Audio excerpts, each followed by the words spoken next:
तो आज इधर ध्यान दो भैया, आज जो क्वेश्चन रहेगा 34 नंबर या 35 जो भी रहा हो, ध्यान नहीं मुझे, ये हमारा बेस रहेगा कि क्वाड्रेटिक इक्वेशन को अब हम लोग ज्योमेट्री में कैसे सॉल्व करते हैं। ज्योमेट्री का मतलब वहाँ रेक्टेंगल हो सकता है, वहाँ स्क्वायर हो सकता है, वहाँ पे ट्रायंगल भी हो सकता है।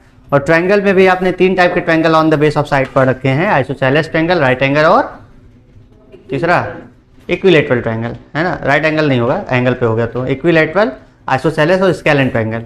तो हम इस तरीके पे भी क्वाड्रेटिक इक्वेशन के क्वेश्चंस को अप्लाई कर सकते हैं। चलिए इस क्वेश्चन को देखते क्या है। इन्होंने कहा इस क्वेश्चन में डायगोनल है किसी रेक्टेंगल फील्ड का, वो 16 सेंटीमीटर है। तो आपको बना देता हूं मैं, पहले आप क्लियर रहेंगे। रेक्टेंगल क्या होता है? जिसकी आमने सामने की साइड इक्वल होती है। ये साइड इसके इक्वल होगा और ये साइड इसके इक्वल होगा। ठीक, इतनी बात समझ में आ गई। मान लिया इसका नाम है ABCD। इन्होंने कहा जो डायगोनल है रेक्टेंगुलर फील्ड का, मतलब ये होता है डायगोनल, DB या AC कुछ भी हो सकता है, इन दोनों में से कोई एक, वो शॉर्टर साइड से 16 सेंटीमीटर ज़्यादा है। एक बात पता चल गई कि कुछ होगा शॉर्टर साइड, उससे 16 सेंटीमीटर कौन ज़्यादा है? डायगोनल ज़्यादा है। फिर दूसरी बात इन्होंने कही है कि जो लॉन्गर साइड है वो 14 सेंटीमीटर ज़्यादा है, किससे? शॉर्टर साइड से। दोनों ही बात को अगर आप रिलेट करें तो दोनों एक ही चीज़ कहते हैं कि यह छोटी साइड के कंपैरिजन में बड़ा या छोटा है। चलो आगे देख लेते हैं इस चीज़ को। Let the shorter side be x, क्योंकि जब शॉर्टर साइड के रिस्पेक्ट में कहा गया तो ही मानेंगे हम। Let the shorter side be x, ठीक है, इतनी बात क्लियर सबको। चलो आगे देखो, शॉर्टर साइड को x मानेंगे, then longer side, larger side क्या हो जाएगा? लार्जर या लॉन्गर कुछ भी कह लें। देन द लार्जर साइड भी x प्लस 14, x प्लस 14। कैसे पता चला? क्योंकि इन्होंने बोला है कि जो लॉन्गर साइड है वो 14 मीटर ज्यादा है, किससे? शॉर्टर साइड के। x के बाद मीटर रहेगा, ये है ना, यूनिट नहीं लिख रहा हूं था, चलिए लिख लेते हैं, हम नहीं लिख रहे थे, x मीटर कैपिटल हम लिखते हैं, समझ जाइएगा, बस मैं लिख नहीं रहा हूं, ठीक है। एंड हाइपोटेनियस, हाइपोटेनियस कैसे हम कह सकते हैं? क्योंकि भाई देखो रेक्टेंगल के कॉर्नर्स पे कितने डिग्री का एंगल बनेगा? 90 का। कितने का बनेगा? 90 का। अगर हम ये डायगोनल की बात करें तो डायगोनल कितना हो जाएगा? एंड डायगोनल, डायगोनल कितना है? डायगोनल जो है वो 16 सेंटीमीटर ज़्यादा है शॉर्टर साइड से। ठीक, इतनी बात समझ में आ गई सबको? अभी तक कोई डाउट है? अब देखो, तो मैं इसको फिगर में अगर बनाना चाहूँ तो हमने शॉर्टर साइड किसी को भी मान लो, ये लंबा दिख रहा है तो इसको बड़ा साइड मान लो, x प्लस 14। ये छोटा है तो इसको हम क्या मान ले? Shorter side x। ये डायगोनल हो जाएगा x प्लस 16। अगर आप ध्यान से देखो तो राइट एंगल ट्रायंगल दिख रहा है आपको। हम सिर्फ बात करें DBC की, तो ये आपको कैसा ट्रायंगल दिख रहा है? राइट एंगल ट्रायंगल दिख रहा है। अच्छा, राइट एंगल ट्रायंगल दिख रहा है तो हमको एक फॉर्मूला याद होता है, हाइपोटेनियस का स्क्वायर इक्वल टू बेस का स्क्वायर प्लस परपेंडिकुलर का स्क्वायर। ठीक है, कोई दिक्कत नहीं। इसको हम ये भी तो लिख सकते हैं, पहले लिखेंगे in triangle BCD, in triangle BCD x का square equal to x plus 16 का स्क्वायर माइनस x प्लस 14 का स्क्वायर। अब किसको ये बात समझ नहीं आई बताओ? पता क्या हुआ है? ये था हाइपोटेनियस, क्या था? ये था बेस का स्क्वायर, यहीं पे प्लस में होता था परपेंडिकुलर का स्क्वायर। या मान लो ये बेस था, ये परपेंडिकुलर है, तो उधर जो चीज प्लस में होता है इधर आ गया तो क्या हो जाएगा? Minus. Hypotenuse square minus base square equal to perpendicular square. इतना क्लियर है ना? कोई डाउट? समझ में आ गया? इधर भी आ गया होगा। चलो आगे देखते हैं। हमें इसको सॉल्व करके अब क्या करना रहेगा? क्वाड्रेटिक इक्वेशन बनाना होगा। क्या बनाना होगा? Quadratic equation. चलो इसको बना लेते हैं। x का स्क्वायर तो हो जाएगा x square, a plus b का होल ऑफ स्क्वायर होता है a square plus b square. 16 का स्क्वायर कोई बताया जरा? 256 plus 2ab, 2 into 16 into x 32x। फिर अब गलती जहां होती है बच्चों से वो वहां होती है कि माइनस के बाद आप ब्रैकेट लगाइएगा, क्योंकि माइनस का मल्टीप्लाई अब इस ब्रैकेट के अंदर सभी के साथ होगा, है ना, सॉल्व करने के बाद। x का स्क्वायर x स्क्वायर प्लस 14 का स्क्वायर 196 प्लस 28x। ठीक है, क्लियर है? यहाँ पे उसको माइनस से सॉल्व करेंगे, माइनस क्या करेंगे, सॉल्व। कैसे होगा देख लो, x square equal to x square plus 256 plus 32x multiply कर दो माइनस का x square plus 196 plus 28x। Clear है? गलत है, क्योंकि माइनस का मल्टीप्लाई जब सबसे करेंगे तो ये सब भी किस में हो जाएंगे, माइनस में। ठीक है, कोई डाउट? अभी देखो एक्स स्क्वायर से ये वाला एक्स स्क्वायर तो रिड्यूस हो जाएगा, हो गया। 256 में से 96 माइनस करो तो हो जाएगा 60। कितना आएगा, 60। और 32x में से 28x माइनस करो तो बचेगा 4x। आगे इतना समझ में भाई? देखो ये दोनों टर्म सूर्यांश कट गए, इसमें से माइनस करेंगे 60 आएगा, इसमें से ये माइनस करेंगे तो ये आएगा। अब इनको एक तरफ कर लो तो ये हो जाएगा x square minus 4x minus 60 equal to 0। Clear है? इसी के आगे मैं यहाँ कर रहा हूँ, इसका फैक्टर निकालो। 10 माइनस 6। चलो अच्छा है, आपको भी ध्यान होना चाहिए, आप सीधा 4 भी लगा सकते थे, लेकिन चलिए ठीक है। तो यहाँ पे लिखेंगे x square minus 10 minus 6x minus 60 equal to 0। हम इसको लिख सकते हैं x square minus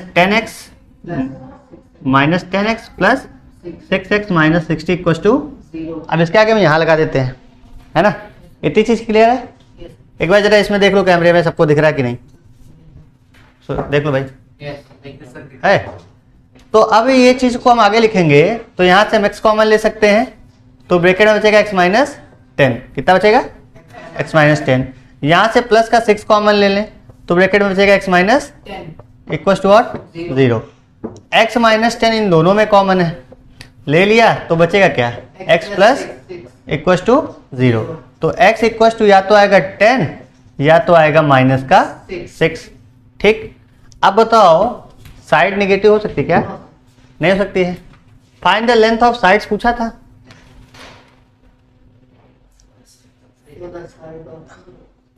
side can not be negative. x equal to हम यहाँ पे लिख दे रहे हैं 10। क्या लिख दे रहे हैं, 6 माइनस का क्यों नहीं लिया, तो यहाँ ब्रैकेट में लिखेगा side can not be negative. Side जो होगा वो नेगेटिव नहीं हो सकता। क्लियर है? सो लार्जर साइड क्या हो जाएगी,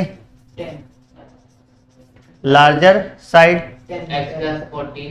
x प्लस 14 था, जो कि हो जाएगा 10 प्लस 14, जो कि हो जाएगा 24। और मीटर भी लिख दीजिएगा, यूनिट बहुत जरूरी है।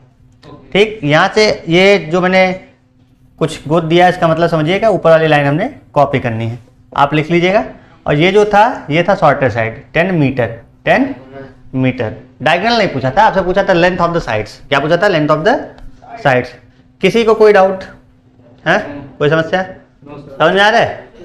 तो चलिए बढ़ते हैं अगले क्वेश्चन की तरफ। अगला क्वेश्चन है उसी बेस पर, अभी हमने आपको एक रेक्टेंगल का क्वेश्चन दिखाया था, है ना, आप लोग किए। ये क्वेश्चन आपका ट्रायंगल के बेस पर है। किस पर है, ट्रायंगल के बेस पर, जहाँ पे हमें एक ट्रायंगल के एरिया का यूज करेंगे। सबसे पहले ध्यान से देखिए कौन सा ट्रायंगल है। साइड के बेस पे ट्रायंगल होंगे, या तो इक्विलेटरल, या तो आइसोसेलेस, और या तो स्केलन।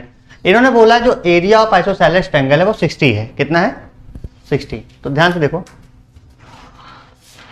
ये मान लो एक ट्रायंगल है, ये क्या है, एक ट्रायंगल है, दिख ही रहा होगा, मानना क्या है। ये दोनों साइड इसकी इक्वल है, इसका नाम दे दो ए बी सी, जहां पर ए बी बराबर क्या हो जाए, ए सी। ठीक, एक परपेंडिकुलर इस पे ड्रॉ कर दो। क्या ड्रॉ कर दो, इसका नाम दे दो डी, और इस पूरी डिस्टेंस को मान लो 2x। क्या मान लो, 2x। तो ये क्या हो जाएगा भाई, ये इतना हो जाएगा x, ये इतना भी क्या हो जाएगा x, ये 90 बनेगा ही। कोई डाउट, समझ में आ रहा है? अब ध्यान से समझना है कि इसको लिखना भी होता है, जो हमने फिगर बना दिया इसको हमें लिखना भी होता है। तो आंसर में लिखेंगे,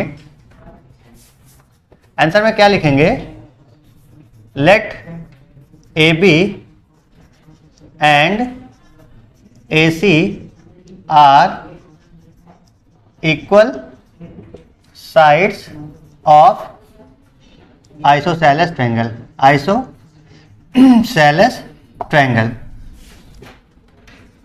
and BC equal to 2x, इसको भी लेट किया,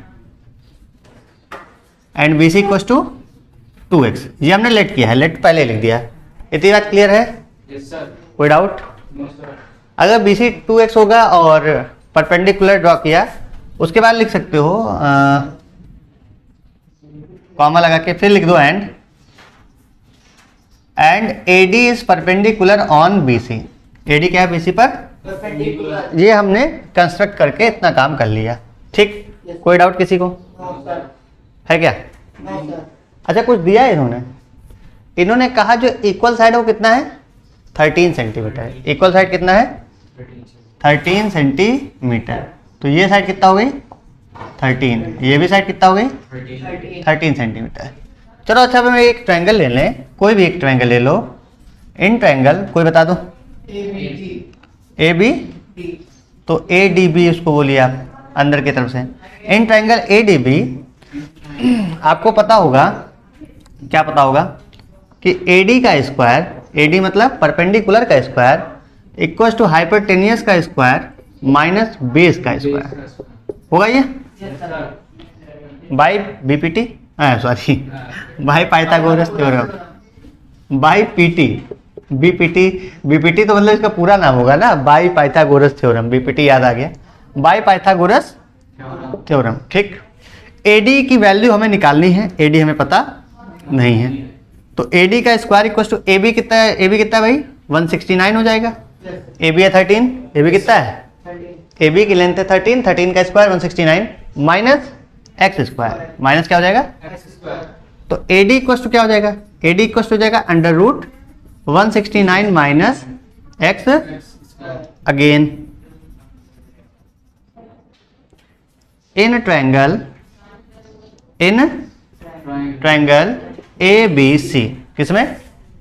ABC में एरिया इक्वल टू होता है 1/2 इंटू बेस इंटू हाइट, ये होता है एरिया। तो इन्होंने दे रखा शायद, एरिया कितना है? 60 सेंटीमीटर स्क्वायर। तो एरिया की जगह पर हम रख दें 60 इक्वल टू 1/2, बेस हमारा पूरा हो जाएगा 2x। बेस हमारा क्या हो जाएगा? 2x। बेस तो यही होगा ना, बेस हमारा 2x। हाइट इसकी सीधी वाली हाइट है AD है, और AD की वैल्यू क्या है? 169 माइनस। ठीक, किसी को कोई डाउट? ऑनलाइन वालों को अगर भाई कोई दिक्कत हुआ करे तो आप टेलीग्राम चैनल पे अपना मैसेज डाल सकते हैं। मुझे उम्मीद है 2 ही 4 लोग पढ़ते हो, और खुशी भी है कि 2 ही 4 लोग पढ़ते रहो अच्छे से, लेकिन डेली पढ़िए बस। अब इधर देख लो, ये इतना समझ में आ गया। सॉल्व करने से पहले देखिए 2 से 2 क्या हो जा रहा है? Cancel out. तो आप देखिए, इस चीज़ को हम थोड़ा इधर जनरलाइज तरीके से बता दें। हम इस चीज़ को उधर, इस चीज़ को इधर लिख दें तो कोई डाउट तो है नहीं। x into under root 169 minus x square equal to 60, यही चीज़ तो है ना, कुछ अलग लिखा। बस इस वाले टर्म को उधर लिख दिया, उस अकेले को इधर लिख दिया। यहाँ पे अब लिखेंगे squaring both side, squaring both side. कोई बता सकता है ऐसा क्यों किया? रूट हटाने के लिए। एक्स का स्क्वायर करेंगे तो इंटू 169 माइनस, आई बात समझ में? किसी को कोई समस्या? हाँ, समझ में आ गया? इक्वल टू 36 कितना हो गया?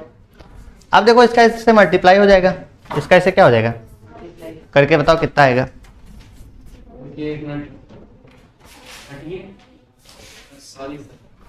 अरे हट गए भाई लोग। यहां मल्टीप्लाई करोगे, ये हो जाएगा 169 एक्स स्क्वायर माइनस एक्स की पावर 4, क्योंकि यहाँ 4 है, इक्वल टू 3600। अच्छा ठीक है, इन सबको इधर लेते आओ, इन सबको इधर लेते आओ। तो ये हो जाएगा एक्स की पावर 4 माइनस 169 एक्स स्क्वायर, और फिर क्या होगा? Plus 3600 equal to what? 0। चलो इसको सॉल्व करके बताओ जरा कितना आएगा? क्वाड्रेटिक नहीं बना, वरना कॉमन अगर तुम इसको x पावर 4 को एक्स स्क्वायर की पावर लेट x की power 4 equals to a square मान लो। अरे x square equals to a मान लो। Let s square equals to a मान लो। मान सकते हो कि नहीं?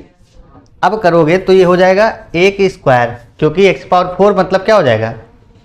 इट इम्प्लाइज दैट x की power 4 equals to a square. होगा कि नहीं? यहाँ पावर 2 थी तो यहाँ पावर 1 है, यहाँ 4 होगी तो यहाँ कितना हो जाएगा? 2। तो x पावर 4 को हम ए स्क्वायर माइनस 169a और प्लस 3600 लिख सकते हैं कि नहीं? सॉल्व करके बताओ कितनी वैल्यू आ रही। करो करो जल्दी करो, करके बताओ तब आगे लिखा जाए। क्या आया भाई? 144 + 25। चलो देखो, इसको हम लिख सकते हैं ए स्क्वायर माइनस 144 + 25 इंटू ए प्लस 3600 है ना। ये फैक्टर्स आपको आने चाहिए, फैक्टर्स नहीं आता तो आप एलसीएम वो सीधा 4 फार्मूला अप्लाई कर सकते हैं। अब इधर देख लो, ये हो जाएगा ए स्क्वायर माइनस 144 ए, एक मिनट, फिर ये माइनस का मल्टीप्लाई इधर हो जाएगा तो ये हो जाएगा -25 ए प्लस 3600। अब देखो ये जगह थोड़ी छोटी पड़ गई है, ध्यान से देख लीजिएगा एक बार फिर से। मैं इसको लिख दे रहा हूँ। हाँ भाई, क्वाड्रेटिक का तो यही मेन है कि जहाँ से आपको अब सर में दर्द होना शुरू हो जाएगा। ए स्क्वायर था, ए स्क्वायर हमने लिख दिया माइनस 144 ए, कितना 144 ए, फिर -25 ए और प्लस 3600 इक्वस टू 0। यहाँ से 144 ए देखो नहीं लिखे, 1 ए कॉमन लेंगे तो बचेगा ए माइनस 144, फिर -25 कॉमन ले लेंगे तो a माइनस 144 इक्वल्स टू 0। तो एक ब्रैकेट में आएगा हमारा a माइनस 25 और एक ब्रैकेट में हमारा आएगा a माइनस 144 इक्वल्स टू 0। इतनी बात क्लियर है? Yes sir. अब यहाँ से पुट कर दो वैल्यू। भाई कैमरा में देख लो, दिख रहा है? ऐसे ही देख लो। Put the value of a, put value of a equals to x square, तो ये हो जाएगा एक्स स्क्वायर माइनस 25 एक ब्रैकेट में, दूसरे ब्रैकेट में x square minus 144 equals to 0। तो यहाँ से क्या हो गया कि एक्स स्क्वायर इक्वल्स टू 25 या एक्स स्क्वायर इक्वल्स टू 144,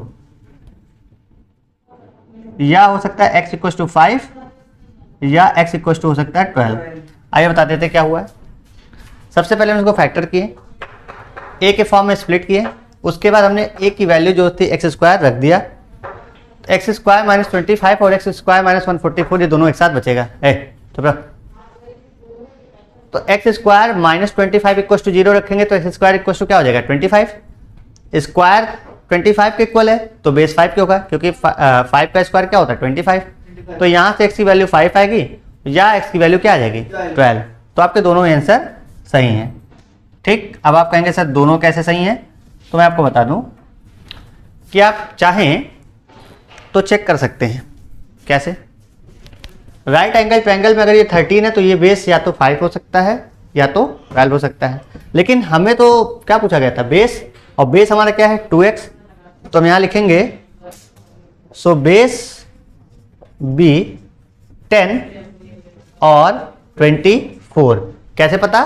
क्योंकि बेस 2x था। बेस क्या था? 2x था। आई होप आपको ये क्वेश्चन समझ में आया हो। चलिए अब बढ़ते हैं नेक्स्ट क्वेश्चन पर, है ना। उसको जो आगे लगा रहे ऑन हो गया क्या? हाँ भाई, तो आप लोग जो है सुन लें और ऑनलाइन वाले भी कि अब बचता है इसके बाद एक सिंपल वही क्वाड्रेटिक के मेन मिसलिनियस टाइप क्वेश्चन। वो आपके एनसीईआरटी में मिसलिनियस टाइप अगर नहीं आते हैं या नहीं है तो एनसीईआरटी का एग्जाम्पलर बुक आता है। हालांकि मैं इस चैप्टर 4 का पीडीएफ अपने टेलीग्राम ग्रुप पे डाल दूंगा, मिसलिनियस वाला। आप लोग के तो व्हाट्सएप ग्रुप पे पहुंच जाएगा। तो मिसलिनियस का आपको जो है क्वेश्चन वहाँ से लगाइएगा। अगर कोई क्वेश्चन फंसेगा तो हम आगे उस पर बात करेंगे। तो आज के लिए बस इस चैप्टर में इतना ही।